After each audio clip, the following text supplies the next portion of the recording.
طالبان وایي 3 هوایي ډګرونو کې د رادار سیستم نصب کوي.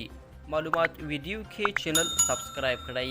د طالبانو حکومت د ترانسپورت او هوایي چلند وزارت مسؤلین وایي د هیواد د هوایي حریم د کنټرول په هدف یې د 3 ولایتونو په هوایي ډګرونو کې د رادار سیستم نصبولو چارې پیل کړي دي. د ترانسپورت او هوایي چلند وزارت سرپرست حمید الله اخوندزاده په کابل کې خبریالانو ته وویل چې په دغه ولایتونو کې د کابل، بلخ او هرات هوایي ډګرونه شامل دي.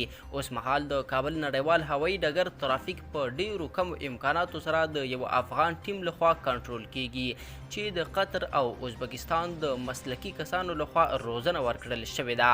بل خوا د طالبانو د ترانسپورت او هوایي چلند وزارت چارواکو همدارنګه ادعا وکړه چې بهرنیو ځواکونو له افغانستان څخه د وتلو پر مهال د کابل هوایي ډګر اکثره تجهیزات، تاسیسات او وسایل تخریب کړي دي. د دغه وزارت عملیاتي معین غلام جیلانی وفا وویل چې د کابل نړیوال هوایي ډګر 80% تجهیزات او تاسیسات د بهرنیو ځواکونو د وتلو پر مهال له منځه وړل شوي دي.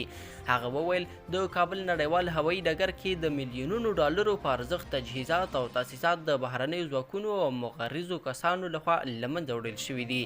د طالبانو حکومت د ترانسپورت او هوایي چلند وزارت د مسؤلینو په وینا دغه سیستمونه، ترمینلونه او تخنیکي وسایل د متحده عربي اماراتو او قطر په همکارۍ ترمیم او بیرته فعال شوي دي. پر افغانستان د طالبانو تر حاکمیت او د کابل نړیوال هوایي ډګر څخه د تخلیې پروګرام تر بشپړېدو وروسته دغه نړیوال هوایي ډګر له فعالیت څخه ولوېد، خو تر څو میاشتو تېرېدو وروسته دغه هوایي ډګر بیرته د ځینو پروازونو له امله لپاره چمتو شو.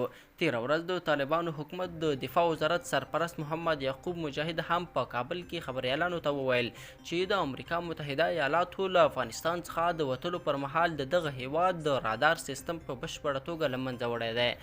د امریکا متحده ایالاتو تر دا مهاله د کابل نړیوال هوایي ډګر د تاسیساتو او تجهیزاتو د تخریب په اړه څه نه دی ویلي، خو تر دې مخکې د دغه هیواد د دفاع وزارت په یو راپور کې تایید کړې وه چې له افغانستان څخه د امریکایي ځواکونو د وتلو پر مهال د امریکا متحده ایالاتو جوړ 78 الوتکې چې د کابل په نړیوال هوایي ډګر کې وې له وتلو څخه مخکې غیر فعاله کړي. دغه وزارت همدارنګه ویلي چې د افغانستان له یو شمېر ګاونډیو هیوادونو سره یې د هوایي حریم چارو د تنظیم تړونونه لاسلیک کړي دي چې د تیر یو کال را په دې خوا د افغانستان په فضا څه باندې 15,000 عبوري پروازونه تیر شوي دي. د طالبانو حکومت د ترانسپورت او هوایي چلند وزارت د معلوماتو په اساس په تیر یو کال کې د افغانستان له هوایي ډګرونو 3243 پروازونه ترسره شوي چې له دې درکه شاوخوا 6 میلیارد افغانۍ عواید راټول کړي دي. د دغه وزارت چارواکي وایي چې د دغه پروازونو له لارې نږدې 320,000 مسافرین داخل او خارج ته انتقال شوي دي.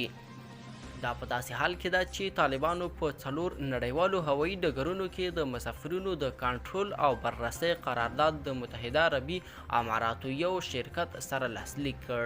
طالبانو د متحده عربي اماراتو د گاک شرکت سره قرارداد لاسلیک کړ چې د افغانستان په 4 نړیوالو هوایي ډګرونو کې د مسافرینو او د هغوی د سفر کولو د لوازمو د کنټرول او بررسۍ چارې پر مخ بوځي.